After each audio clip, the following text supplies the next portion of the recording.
Buenas, continuamos con las entrevistas y hoy tenemos mi nombre es José Betancourt, por el burro por delante pateando, pero vamos a hablar de Stiver Peña, el comunicador de Nado. Entonces, Stiver.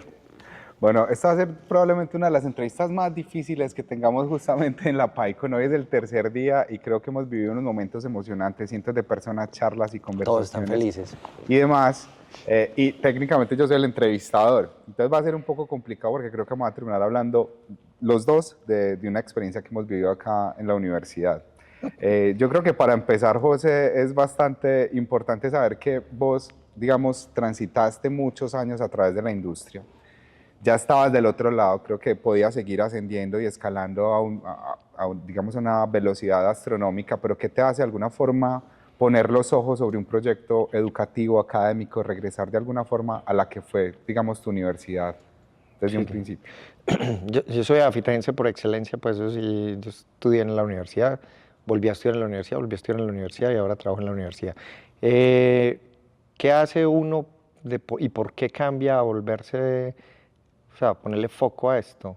Pues la universidad, el eslogan de la universidad es inspirar vidas, crear conocimiento y transformar sociedad. Y realmente lo que nosotros estamos haciendo transforma sociedad. O sea, es muy diferente. O sea, por más que uno haga un proyecto gigante para cualquier tipo de organización global, no logra tener el impacto que tiene uno tocando vidas. Pues ese pelado que estamos viendo ahora afuera, pues es prueba de eso. Total, y de alguna forma, justamente teniendo esa mirada de la industria y estando afuera, ¿qué sentís que han sido, digamos, esos aciertos que has tenido dentro del proceso para formar profesionales un poco más acordes, digamos, a las necesidades de un mercado? Creo que todavía no tenemos aciertos realmente, pero ¿qué nos hace diferentes en eso? Es el entendimiento de esos años en la industria. O sea, si yo llevo más de 20, 30 años en la industria, entonces conoce uno cuál es el dolor de cabeza, o sea, qué era lo que no quería contratar, cuando uno contrata a una persona, entonces cómo es el humo de los diferentes bootcamps y por qué al final no aprenden un carajo. Entonces realmente estamos a prueba de tratar de que ese tipo de cosas no sucedan. O sea, cuando uno realmente entiende qué estás buscando al otro lado, uno dice, venga, vale la pena que le pongamos énfasis en dos, tres cosas, ¿sí? Porque realmente no es una salsa secreta, pues que uno diga, nadie más lo pudiera hacer. O sea, es fácil de copiar, es fácil de estructurar, pero lo que pasa es que cuando no hay dedicación, cuando la gente copia por copiar o cuando realmente es un ejercicio financiero detrás de hacer las cosas, pues al final vos lo que haces es una reducción de costos, pones el tutor más barato, pones el formato A, B, C o D, o que sea solamente video porque no puedes escalar, entonces al final entienden que hay que hacer algo diferente, lo pautan, lo publicitan o lo mencionan, pero al final es un ejercicio que no tiene realmente las ganas de impactar. Y cuando uno se conecta desde el impacto, funciona. Entonces ahí es donde está lo diferente. O sea, nosotros invertimos en poder tener ese impacto, en estar pendientes, en trabajar con gente como la gente de antivirus para hacerles el acompañamiento, o sea, son un montón de piezas que hacen que eso pase. Mira que curiosamente, bueno, no como centro de formación en nuevas tecnologías de la Universidad AFID, que en apariencia y a partir de esa breve descripción uno piensa que es un asunto explícitamente técnico, curiosamente en lo que menos podría enfocarse o en lo que menos le interesa es enfocarse en lo técnico. Entonces justamente con eso, o con la pregunta anterior, ¿qué era lo que realmente esperabas, digamos, de un candidato que llegaba a optar por una Sí, plaza? es que la parte fácil es la tecnología, o sea, la parte fácil es hay que hacerlo en lenguaje AVE, B, C o D, eso es la parte fácil, o si no, es fácil que te movas de un lenguaje a otro. Lo que pasa es que el dolor de cabeza es que la gente no entiende que ser programador es entender de algoritmos, y entender de algoritmos es entender de cómo partís un problema. O sea, un algoritmo, y en el ejercicio de la algoritmia, es realmente fraccionar un problema en sus partes, y a la hora de fraccionarlo en sus partes, pues pensar. Entonces lo que uno necesita es, yo cómo construyo soluciones que hagan sentido. Y al final la gente se concentra en, vamos a hacer un curso de Python, vamos a hacer un curso de Flutter, vamos a hacer un curso de Java, y entonces le pones el reto y ve, ¿qué hago con eso? No, tenés que, no sé, entonces uso A, B, C, o uso 10.000 librerías, o me bajo una librería para cambiar el color, porque es que no pienso que es eso, y tampoco pregunto para qué hay que cambiar el color. Entonces la gente no está en el otro lado de la solución, y de entender de que al final, si uno hace una solución sin entender a quién le resuelve algo, pues termina siendo que su solución no es mi problema, o sea, no funciona. Entonces es más eso. Y por eso, pues como vos decís, nosotros nos concentramos en lo que hoy en día se denominan Power Skills, porque los Power Skills realmente es lo que hace que sea una persona un mínimo empleado viable, porque es que al final, pues el mismo caso tuyo, pues vos no tenés de formación todo lo que se requiere para el rol que ocupas en la organización, pero uno llega y dice, bueno, venga, ¿qué hay que hacer? ¿Y cómo hago? Y lo que necesito es una persona que resuelva, no una persona que se las sepa todas, porque al final nunca en un trabajo, por más que sea un trabajo remoto, por más que sea un trabajo donde yo lo único que hago es sacar un ticket y resolver el ticket, es un trabajo unipersonal. O sea, nunca es un trabajo unipersonal. Eso, lo que vos haces impacta el ticket de alguien más, las actividades, y muchas veces la gente ve pasar. O sea, uno mira en tecnología, pues los amigos míos que trabajan en empresas americanas, que hay tickets que nadie resuelve porque les da pereza resolver. O sea, no los cogen y no piensan y no se afectan. Y uno dice, o sea, prefieren vivir con errores que puedan ser de segundos. O sea, hace poco escuchaba una historia de un error que tomaba como 15 segundos, pues, de tener que esperar para poder que pase. O sea, pues, tenían que esperar 15 segundos, era una pendejada. Y todo el mundo sabía que existía y demás, pero no lo resuelven. Y esa es esa falta de actitud, esa falta de venir, pues, puede que no sea mío, pero ya lo vi, lo estamos sufriendo todos, es esto, ¿puedo hacerlo? Sí, hágale. Pues, y ya, se resuelve y al final dice como, es donde se aprende. Y de alguna forma yo creo que también eso ataca un poco como con ese estereotipo que al menos muchas personas suelen tener de desarrolladores aislados, solitarios, en una habitación oscura, pero lo que más entiende o lo que más uno, digamos, empieza a descubrir cuando se adentra en la industria es que ese valor de lo colectivo, del trabajo en equipo, de En la esa sensación comunidad. de, hey, todos estamos hacia un mismo objetivo, yo sé que estoy en este pedacito de cancha, pero ¿cómo hago para de verdad sentirme de verdad acogido y de alguna forma Eso, apuntando hacia un mismo eso lo propósito? viste aquí afuera, o sea, son 500 a 600 desarrolladores que están viniendo a la PyCon, se conectan en la PyCon, que al final funcionan a través de eso, o sea, son varias comunidades, hay varias personas, porque es el ejercicio comunitario, o sea, no es, o sea, lo otro es un arquetipo tipo película, pues, de trabajo en el sótano, tengo 5 monitores, y sí, o sea, hay gente así, pero al final es un trabajo en equipo, o sea, colaborativo, o sea, no es un trabajo del rockstar. Y esos rockstar al final no suman tanto entre una organización.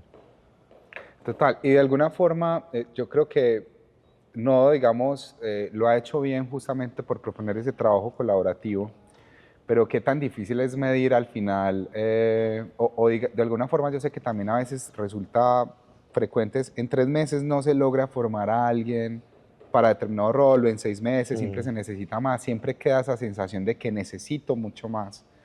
Pero ¿qué crees que ha hecho Nodo bien justamente como para demostrar? Cuéntanos tu experiencia en el taller de joyería. ¿Cómo funciona el taller de Total. joyería? El taller de joyería, además para ponerlos en contexto, en EAFIT justamente hay, digamos, unos cursos de desarrollo artístico donde el aprendizaje es completamente experiencial, ¿cierto? Ujú. De alguna forma uno va como con cero bases y en el hacer uno termina adquiriendo unos conocimientos que probablemente trasciendan cualquier cartilla, Eso, cualquier y en tutorial, 3 meses, cualquier ¿hasta cosa. dónde llegaste? Y en 3 meses llegué a hacer anillos Y al final de y eso, con esos dijes, anillos, eso, entonces lo arma, ahí tenés unos regalitos y demás, y si volvés al siguiente módulo, entonces ya lo avanzás y tenés. Pero ese es el concepto, es que el concepto lo que pasa es que la gente cree que al ser un trabajo cognitivo, donde yo echo código, tengo que pensar y demás, entonces no es un trabajo artesanal, porque la diferencia es esa, o sea, la única forma en la que mejora su arte es practicando todos los días, o sea, porque o sea, por ejemplo, vos que te obsesionaste y te armaste tu taller en la casa, eso es lo que uno tiene que hacer, o cuando grabamos el podcast con Sebas, es también lo que él decía, yo aprendí de esto y me puse a hacer, o sea, es ese hacer. Entonces, sí, uno no aprende en 3 meses, o sea, si vos lo único que vas a hacer es en ese curso, en el de acuarela, en lo que sea, lo único que haces es una práctica a la semana, no avanzas ni a bala. O sea, es como la gente también que aprende a tocar guitarra. O sea, si usted no practica mientras tanto, no para nada. Nodo dura muy poquito, o sea, dura 3 meses. Hay que resolver un reto, pero lo que nosotros esperamos es que los estudiantes tengan que por fuera estar haciendo otro montón de cosas, o sea, y es ese secreto, o sea, el secreto no está en se puede o no se puede, pues en verdad no, pues uno dirá, es que yo voy a armar Twitter y vamos a volver a programar Twitter con gente que aprendió en 3 meses, probablemente no, pero si uno entiende el Twitter original, que estaba hecho en Ruby, que estaba hecho con unas cosas, uno dice, sí, es humano, y uno y puede acá un prototipo de bajo nivel de esa solución, porque es igual, o sea, los anillos, estaba haciendo vos después de los primeros 3 meses, pues les falta detalles, le falta pulir, que se gana con la experiencia, pero básicos están. Y más de una persona monta su stand para vender cositas después de esas breves cosas, pero son los que se obsesionan con el tema. Entonces es lo que nosotros nos enfocamos, o sea, tratar de tener un científico de datos, o ahora que tenemos la ruta de datos, en 6 meses, pues eso suena como, no, venga, yo estudié toda mi vida y soy matemático, o vengo de otro lado, ¿cómo me vas a decir que una persona es una persona que está dedicada 7 por 24 a estar aprendiendo, a resolver retos, a maximizar su arte y al final tiene un arte para analizar la data exploratoria y con modelado, entonces se entiende ese concepto y eso es lo que nosotros buscamos. O sea, es que es muy difícil el romper el esquema de, es que tenía que tener una formación. Entonces el otro lado, el que te contrata, o sea, el que te contrata, sí, pues yo estudié 12 años, más los otros, más la maestría, más no sé qué, y vos más a venir a decir que va a contratar a una persona que lleva 3 meses. Entonces dice como, entonces, ¿qué pasó con lo mío? Sí, sí, o sea, y yo lo comparo con el arte, es porque es de ese lado, o sea, uno cuando practica todos los días ve el avance, y es lo mismo que los pelados tienen que hacer, que es el dolor de cabeza, o sea, un estudiante normal de nodo, las primeras 3, 4 semanas dice, pero yo por qué estoy estudiando de esta forma, es que me está tocando muy pesado, es que es muy difícil, es que tengo que hacer otras cosas, pero es que adrede tiene que ser así, no porque, no porque no se pueda de otra manera, se podría, y uno podría dar la clase diferente, y uno podría llevarlos como de la mano, pero nunca generarse el hábito de yo aprendo por mi cuenta, que es el ejercicio de yo aprender constante, o sea, que es el ejercicio de llevarme para la casa. Eso es lo importante. José, y en ese punto yo creo que tocas un tema bastante relevante y de pronto lo esté simplificando mucho, pero es también el ego de quien está contratando. Pues como un poco No, de sí, siempre. una costumbre de sentir como no es que si no tiene título no me funciona, si no tiene una especialización no me funciona. Y a veces se dan estos casos, incluso como el de Sebastián Ramírez, que ayer lo entrevistamos en un podcast que pronto saldrá al aire. Este chico, pues básicamente cartones de nada, o sea, seguramente certificaciones y cosas pues muy esporádicas, pero pues si esa persona, si uno se vuelve unos años atrás, probablemente ninguna empresa lo habría contratado y hoy es un genio pues y está casi que sacando al menos la imagen de los programadores colombianos al exterior. ¿Cómo sentís justamente o cuáles son esos pasos que tienen que tomar, digamos, las organizaciones para empezar a soltar esos sesgos? No, eso ya se viene viendo, o sea, ya desde el 2020 hay una tendencia, sobre todo en Estados Unidos inicialmente y en Europa, de skill first, o sea, que es el ejercicio de primero necesito saber que tenés los skills para el trabajo. Y entonces cuando yo ya entiendo que tenés los skills para el trabajo, ya me concentro en todo lo demás. Entonces todo lo demás probablemente sí, o sea, al final lleguen 2 personas con los skills, entonces cojo la titulada con la titulada o no titulada, ya eso es otro problema pues que se va viendo. En Colombia nos demoramos todavía, sobre todo porque tenemos instituciones muy arcaicas, medievales, que lo que al final recomiendan ellos si tenés eso no tener la tarjeta profesional. Si puedes, entonces no puedes tener ciertas actividades, entonces hay unos esquemas que nos vamos a demorar en romper, pero ya uno lo empieza a ver, o sea, uno empieza a ver que al final ¿por qué salen esos puntos así como Sebas, como Juan Pablo, como con mucha otra gente? Es por el skill first, porque al final vos tenés un problema que hay que resolver y el man que lo sabe resolver y que tiene las habilidades para resolverlo, tiene o no el título, pues que vos tenés que resolver el problema. Entonces vení, ayúdame con esto. Y fuera de eso es una persona que te apoya, que tiene actitud de colaborativa, que entonces, tipo, dices, no, de una, venga, venga, entre, venga, hagamos cosas y cuénteme cómo más hacemos. Entonces ya hay esquemas y al final casi todas terminan siendo por consultoría, porque por consultoría te terminan poniendo por otro lado. Entonces probablemente no lo contratas como trabajador, porque por ley y las cosas Hay que algo. hay te ponen algunos bloqueos, pero termina por otro lado. Entonces se va dando. Lo que se necesita es ir encontrando qué más podemos hacer, o sea, cuáles son los otros roles, a dónde más afectadas, cómo la tecnología te habilita para otras cosas y le vas dando salida. Ese es. Y yo siento pues que Nodo trabaja mucho como por el cierre de brechas. Se puede partir de un cierre de brechas que puede ser incluso la mental, venga, yo le demuestro que usted sí es capaz, usted sí puede aprender de esta forma, usted sí es Mm. de alguna forma o tiene las actitudes, digamos, para lograr mucho más, pero también no se concentra como en el cierre de brechas socioeconómicas, un poco de género, es decir, la industria también tiene otros asuntos que tiene que ir resolviendo poco a poco. ¿Cuáles son como esas acciones que has notado que han funcionado dentro del programa o que al menos son un propósito superior?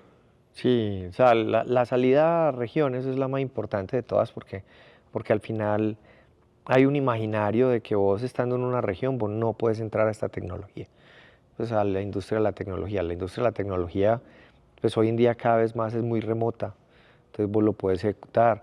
Uno ve ya más casos de gente que finalmente con una buena conexión está trabajando a lo Ted Kaczynski, pues el Luna Bomber en su cabañita lejos del mundo, porque en eso sí pueden ser muy ermitaños, en proyectos remotos, porque al final pues vos trabajas por una empresa donde tenés reuniones con un alemán, con un americano, al final pues no tenés que ir a una oficina pues de tener a una persona al lado, pero, pero la gente de las regiones vienen dentro del esquema de la aprendo hasta noveno primero, en algunos casos, entonces no tengo todo el conocimiento. Y en el segundo caso es la región necesita un talento muy puntual para unas cosas que ya están viviendo en la región. Entonces cuando los papás pues, ven al chico y dicen yo quiero ser, no, no, mijo, es que necesitamos A, B, C o D, que yo lo veo más tangible. Es que ayer había uno de los chicos que está aquí diciendo que mi papá piensa que estoy perdiendo el tiempo. Entonces es un tema muy complicado porque eso es lo primero que hay que hacer. O sea, es que es un entender, no solamente que ellos entiendan, pues el pelado, la chica, que yo tengo las capacidades, que esto no es ciencia de la NASA, que esto lo puedo lograr, que es persistencia y todo lo demás, sino que por el otro lado los papás dicen, pero ¿para qué?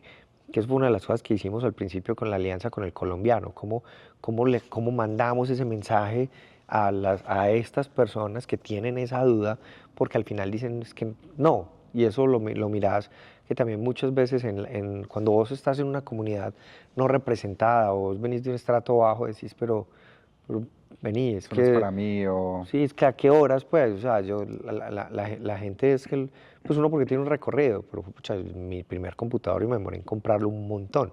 Y mientras tanto, pues aquí en la U todos hizo las prácticas, hicieron aquí en la U, porque no había forma de tener otra vaina, pero es que hay que encontrarlo.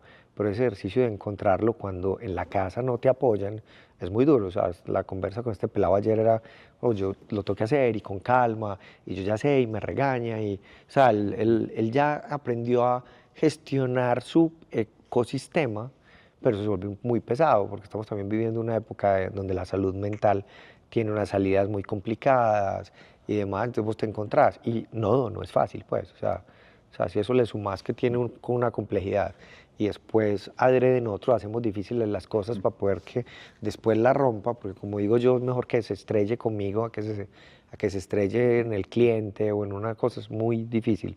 Pero yo creo que va por el lado de empezar a llevar ese mensaje. Hay que hacer todavía mucho más por romper esos paradigmas. El paradigma pues de que es que si estás en el pueblo X, Y o Z, pues no sucede, porque al final eso termina generando, o sea, miramos el caso de un man de Globant que está viviendo en un pueblo y al final, como vive en un pueblo, tiene una economía diferente, gana bien, entonces con lo que gana bien le está invirtiendo al hermano en la finca que el hermano tiene, entonces genera una economía muy bacana y se armó su super cueva, pues ahora que no estamos riendo del asunto, no conozco, pues si me estás viendo, no conozco, todavía no he ido a conocer tu casa, pero el ejercicio es entender eso. Entonces, mira que genera otras dinámicas. Entonces, cuando vos la rompes y cuando vos te puedes ir con lo que nosotros estamos haciendo, a formar gente lejos y esa gente la conectas y después tienen empleo y empleo bien remunerado porque le ponemos inglés, entonces tienen un empleo bien remunerado, al final dinamizar la economía del pueblo en 3, 2, 1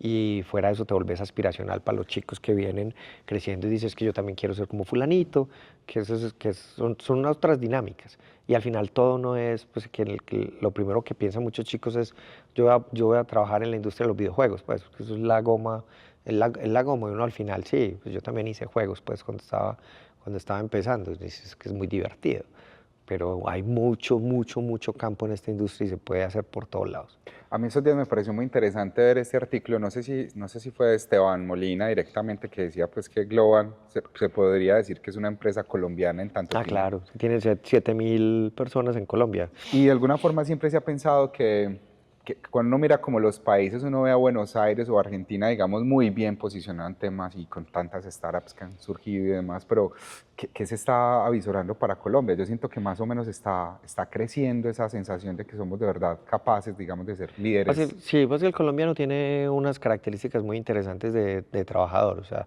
pues es muy normal, o sea, vos aquí arrancas a las 7 de la mañana y nadie pone problema. O sea, hay otras geografías donde arrancar antes de las 9 de la mañana es imposible, o dar atención, o dar la milla extra, porque entonces tenés que mirar. Entonces el colombiano gusta por eso, o sea, por un tema de actitud. Y cuando el colombiano conoce, entonces se vuelve un solucionador, se vuelve eso, y eso es lo que uno mira. O sea, Globant, pues que fue uno de los que llegó, EPAM, Globant, Software One, o sea, todos empiezan a mirar, pues, pucha, es que ahí tenés que estar. Y Colombia ahí tenemos pues, muy buenas universidades, pues no solamente nosotros, sino hay otras muy buenas universidades como la EIA o el CES, pues que son aliadas nuestras, la Universidad del Bosque y otras, donde realmente hay talento. Entonces ese talento genera. Porque vos mires, o sea, lo que decías, las otras geografías, en Uruguay hay unos desarrolladores bacanos. De hecho, cuando el CMMI es un tema de madurez en desarrollo de software. Cuando el nivel 5 salió por primera vez, los uruguayos tenían la primera o la segunda empresa, si no estoy mal, nosotros tuvimos la tercera, o sea, nosotros estuvimos súper cerca y muy rápido por ese ejercicio nuestro. Entonces, las empresas de afuera miran esta geografía para eso.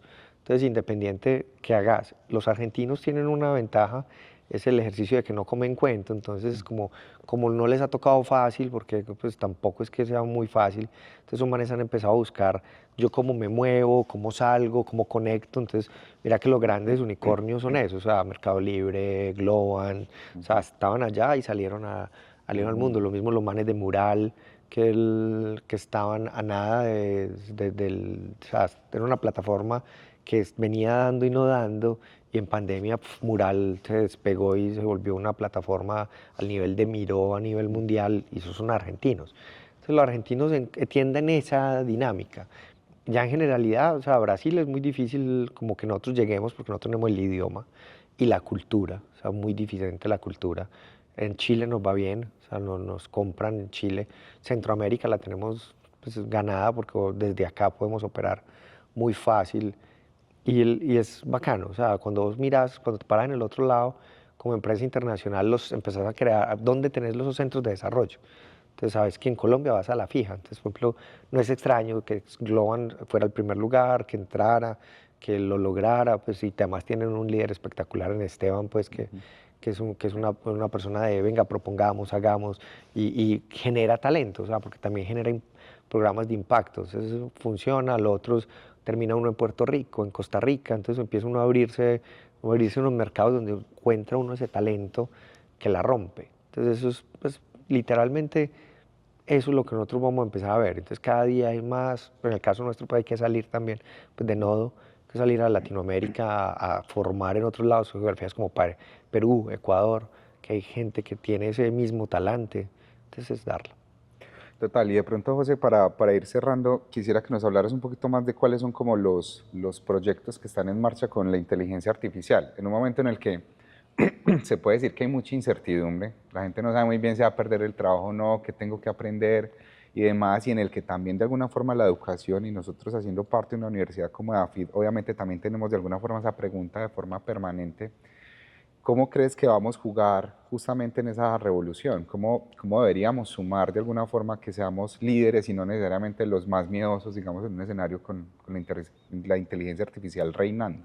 Sí, o sea, no, la universidad ha sido pionero todo el tiempo y desde siempre, pues, o sea, nosotros en la universidad hemos tenido muy buenas investigaciones que tienen que ver con inteligencia artificial, pues, hoy en día, pues, más llamada tradicional, machine learning, deep learning, modelados, en temas desde seguridad, salud y otros componentes, con profesoras como Olga, como Juan David, como, o sea, y tenemos un montón de talento, pues, en ese lado que es, que es lo primero, o sea, que es interesante, es que no le pega a uno como, por sorpresa llega, sino que se cree y la teníamos clara.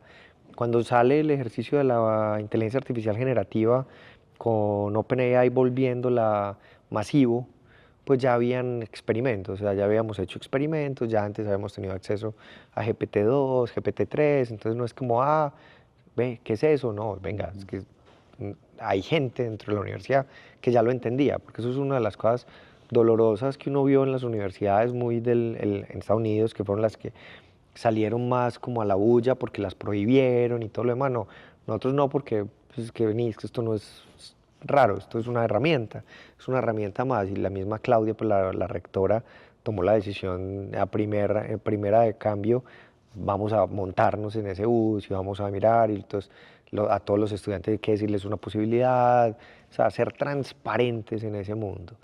Y de ahí nosotros pues nos creamos nuestra propia plataforma, o sea, si uno entiende que la inteligencia artificial es una herramienta, pues creamos la propia herramienta para facilitarnos, entonces le facilitamos la vida a los estudiantes, le facilitamos la vida a los profesores, le facilitamos la vida, entonces la misma herramienta nos permite hacer muchas cosas y en el camino pues nos encontramos con Microsoft desde el ejercicio de filantropía de Microsoft, porque que conecta pues con nuestro propósito superior de nodo de cerrar brechas. Entonces cuando vos te encontrás con Microsoft también buscando democratizar la inteligencia artificial, pues montamos el laboratorio de inteligencia artificial de Microsoft en Colombia, que ojalá pues cada día podamos afianzarlo más y volverlo más latinoamericano, porque a diferencia de otros centros que tiene Microsoft en el mundo, este es de democratización.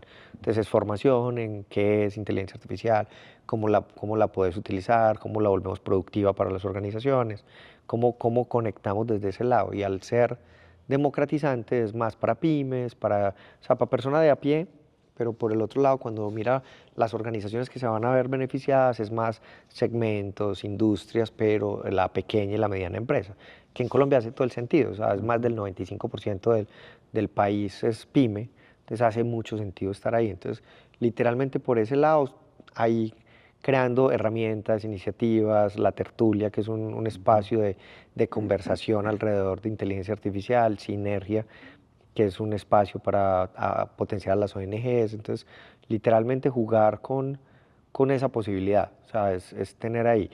Si se acaba o no, pues lo que decía, o sea, el tema del futuro del trabajo, pues es algo que también hay que mirar. Y yo creo que estamos sí, en septiembre, agosto, septiembre, estaríamos lanzando como un informe de realmente qué es el futuro del trabajo en inteligencia artificial para mirar, porque sí, uno se pregunta, o sea, el momento en el que uno entiende todas las posibilidades y uno juega y demás, pues si vos lo ves desde la labor tuya en el otro lado, es que ya me puedo apoyar, es que ya, entonces, ¿qué? Entonces no me van a necesitar, o como hablaba con Juancho Valencia de Puerto Candelaria, entonces vas a hacer un jingle o no. Yo ahorita hice una canción con Sono y se me fue el nombre de la otra, o sea, hice dos canciones, un jazz y un rockcito. Entonces uno dice, yo pues, para hacer un jingle, para ponérselo a un video, para que el video no me lo bajen de Instagram porque tiene copyright, entonces acabé de hacer la canción que le pega al videito que quiero montar, entonces cambia la industria. El año pasado me invitaron a un evento de actores, de una asociación de actores latinoamericana, y estamos hablando del tema del doblaje.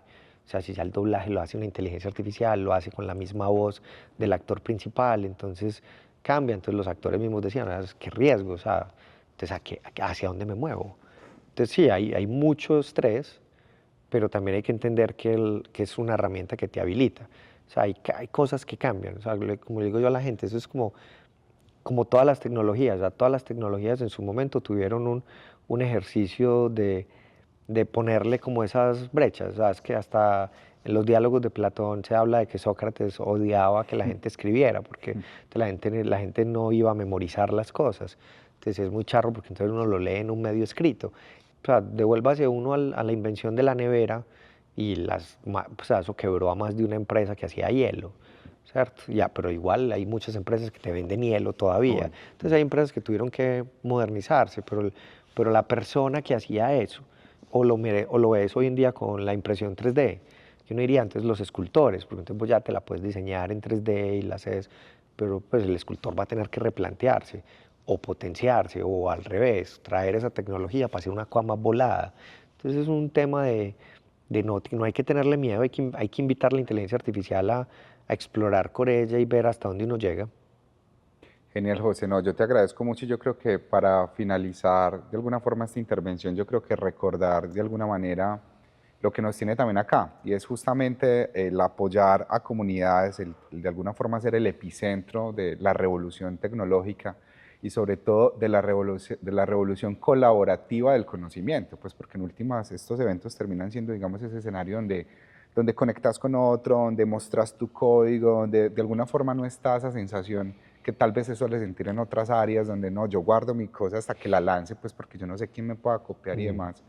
Y parte de eso ha sido justamente buscar mentores de industria, porque lo que nos interesan es que hayan, digamos, mentores con un contexto práctico, que ya se hayan enfrentado, que se remanguen, que sepan muy bien qué es lo que está necesitando el mercado y también los retos. Entonces yo no sé si quieras hacer una pequeña cuñita para vincular a muchas más organizaciones, a muchos más mentores a este proyecto que sabemos que va a seguir creciendo muy, muy, muy pronto. Sí, es que o sea, cuando uno depara en términos del producto que uno vende, la gente no entiende por qué tengo un stand en PyCon, pues, o sea, como, ¿para qué? O sea, nadie se va a inscribir a un curso de Nodo que es de introducción a la programación en un evento del nivel que tiene la PyCon, o sea, los speakers internacionales, las charlas, los workshops, hasta ahorita más tarde las Lightning Talks que son propuestas por la misma gente, uno mira el contenido y tiene un nivel muy alto, entonces la gente dice como, pues, qué bobada pues tener un stand si nadie te va a comprar un curso, y yo, es que no es lo que estoy vendiendo, o sea, que es lo que decías, al final venimos fue a potenciar gente. Entonces uno ve cuando pasan por el stand, es que, qué nota, qué proyecto tan bueno que quiero hacer, yo quisiera poder tener y regalar tiempo para devolver mi conocimiento. Entonces lo que buscamos, gente que ya ha recorrido, que ya tiene una experiencia, que ha trabajado en los diferentes rubros de lo que nosotros nos enseñamos para que se convierta en mentor de nuevos talentos. Entonces eso es un trámite, ahí lo pueden lograr. Y por el otro lado, pues también la posibilidad de entender de que como la forma en la que nosotros enseñamos es a través del hacer, en ese hacer, pues lo que estamos haciendo es resolver problemas de innovación abierta a las empresas. Entonces al final, pues, dice, ve, yo quisiera explorar esto, ¿era que tus estudiantes pueden explorar eso para nosotros? Perfecto. Entonces a eso es lo que nosotros tenemos ahí, que es una invitación pues al que quiera, pues nos puede contactar en redes sociales y decir, venga, yo me interesaría, entonces postularse como tutor en ese ejercicio mínimo, tiene que tener 5 años de experiencia en el tema, o sea, obviamente, como nos reíamos con Sebas, pues hay temas donde no hay experiencia de 5 años, porque ese fue el tweet pues, que lo hizo famoso a él, una tecnología que lleva 1 año y medio y están pidiendo 4 años de experiencia, pues no tiene sentido, nosotros también entendemos eso, pues a mí me ha pasado en el pasado, pero en lo demás que es más tradicional, sí, entonces en front 5 años, back 5 años, sobre todo porque nosotros no estamos enseñando el back que acaba de salir, no porque eso no sea lo que se usa, porque alguna vez algún mentor dijo, no, yo no puedo adaptar cosas en Nodo porque ustedes no están en lo último, nosotros necesitamos que la gente aprenda a programar. Y muchas veces las nuevas tecnologías resuelven la vida a las personas, entonces no piensan, entonces ahí por eso se dan muchos errores y otras cosas, entonces necesitamos una mezcla, hay que entender la mezcla, entonces estamos en esa función y los retos, sí, bienvenidos cualquier tipo de retos que uno pueda fraccionar y como hablamos ahora, pues desde lo artesanal, armarlo y hacerlo en 3 meses, se puede. Genial, José. Bueno, muchas gracias. Yo creo que reafirmar y agradecer a PyCon, digamos, por estos 3 días tan emocionantes de tantos encuentros, conversaciones y demás. Yo creo que enfatizar que queremos que justamente DAFID y no DAFID siga siendo la casa de PyCon, así que seguramente nos veremos acá nuevamente en el 2025. 2025.